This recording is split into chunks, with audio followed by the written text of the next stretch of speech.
Drills Talk, episode 72. In this episode, we're going to discuss the top 3 reasons you allow envy to control you. This is based on a blog I wrote in the past entitled Psychology of Envy. Now, jealousy and envy is something we use interchangeably, but they are absolutely not synonyms. Jealousy is more of a possession relationship-based emotion. You may feel that you can lose your significant other or your chance at a promotion, and that can breed some jealousy. Envy, on the other hand, is a non-relationship craving of something that someone else has that you currently don't. This is what I want to discuss. This is what really eats at most of us, and we're going to find out why this gives us such a huge issue. Let's go.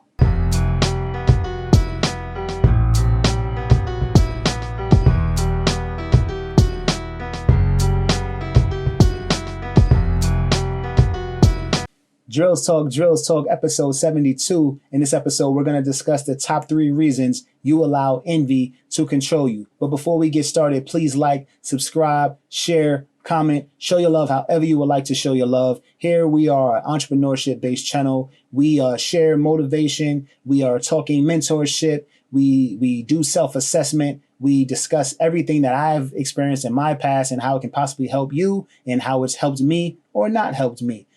Every Monday here, we have a new blog. Every Wednesday, a new Drills Talk, new vlog. Every Friday, I have a new instrumental produced by me that I release to you. Great way to set off your weekend. I appreciate the subscribe. Thanks for joining us. Let's get started. Number 1. Number 1 is the possession of a person. So the possession of a person breeds this feeling of doubt in one.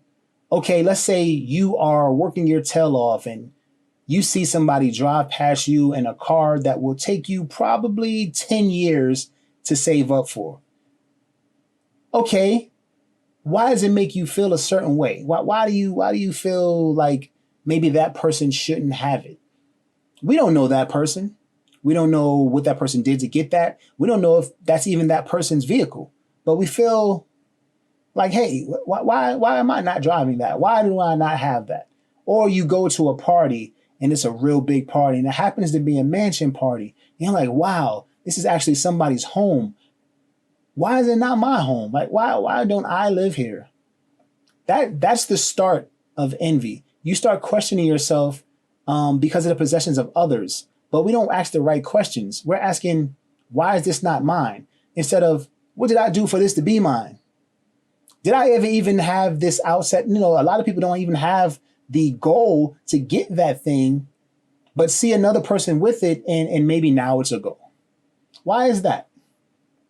You are happy with moving from a 1-bedroom or a studio, if you're from a big city, into your, 2-bedroom, 2-bathroom apartment with a bonus room. That was just amazing to you.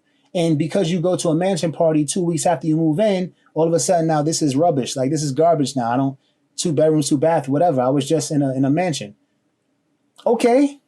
But this is the first head of what I call the 3-headed monster of envy. The possession of another person. It's got you asking questions. It's got you going and you don't know where it's taking you. Number 2.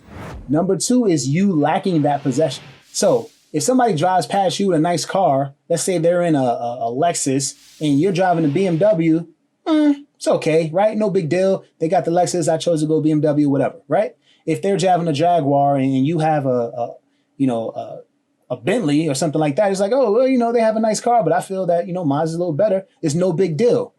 Just like somebody having money. If you got money, it's no big deal, right? But they have money and you don't. Okay, why don't I have money? Why don't I have this? Now it's breeding another way you're looking at it. Okay, well, I'm going to start beating myself up. So that's the second ugly head, right? You're feeling a way about this person having something. Now you're looking kind of down on yourself and upset with yourself for not having it. And it's because you don't have it, because if you did have it, it wouldn't really matter that they had it. You go to a party, you looking good, you smelling good, another person looking good, smelling good, so what? But if you go in your best outfit and it looks like a bargain basement thing compared to what somebody else is wearing, now you don't feel so good about yourself anymore. And you just did. You just felt good. Driving there, you're feeling good, playing music on the way. And now the lack of your flyness is eating at you because you thought you were okay until you saw that there was better. Now, there's a healthy way to take that in, but we don't take it in that way, especially if we're allowing envy to control us. We're seeing that and we're like, okay, well, what I have on, what I just felt great about is nothing now. I need that. I need what that person has. Why? Do you know? You don't know. You just think that that person has it going on. That person can be in a worse position than you, wearing borrowed clothes, somebody else's cologne, somebody else's perfume if you're a lady, and you have no clue. You have no idea. The car could be a rental. The mansion could be rented out, and the person hosting is acting as if it's their home, and it's not. We don't know, but our lack is the reason, the second head, that we are starting to feel what some would call a little anger. Why is this? I was just happy. I was about to go party. What is this feeling of anger that's just brewing in me? Let's get to number 3. Number 3 is the difference is pushing you to anger. Them having it, your lack, the delta, that's pushing you to anger. It's not that they have 2 oranges and you have 1 and you can go and get another orange and have 2.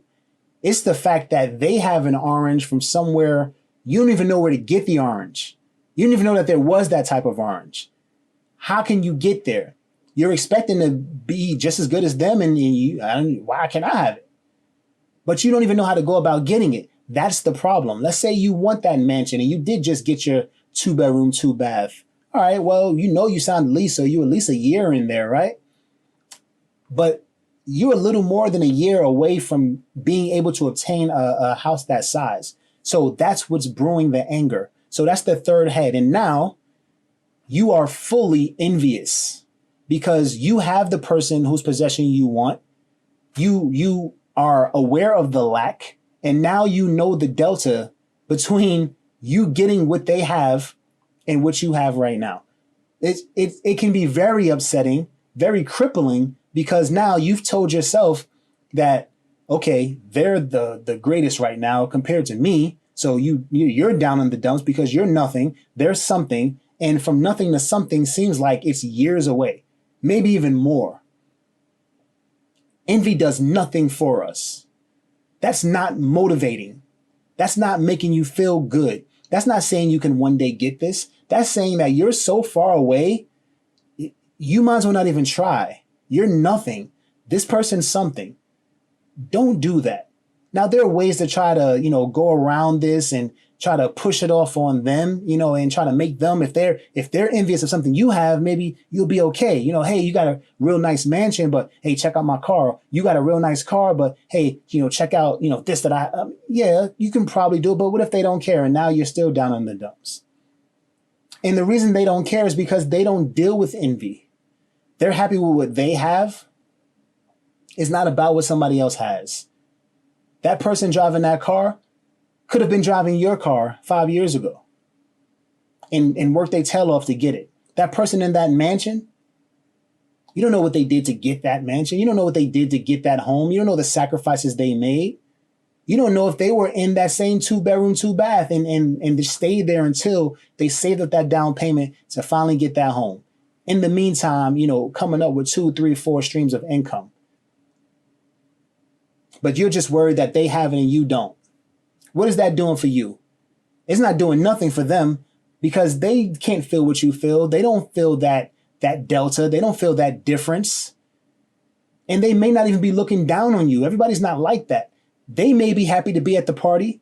They may be happy to be able to have a house big enough to host that many people. It may be all good to them. And you're there hurting for absolutely no reason. You are allowing envy to control your life. Drills Talk, episode 71. These are the top 3 reasons you allow envy to control you. Thanks for listening. Thanks for watching. It's drills.com. Check this out. It's drills.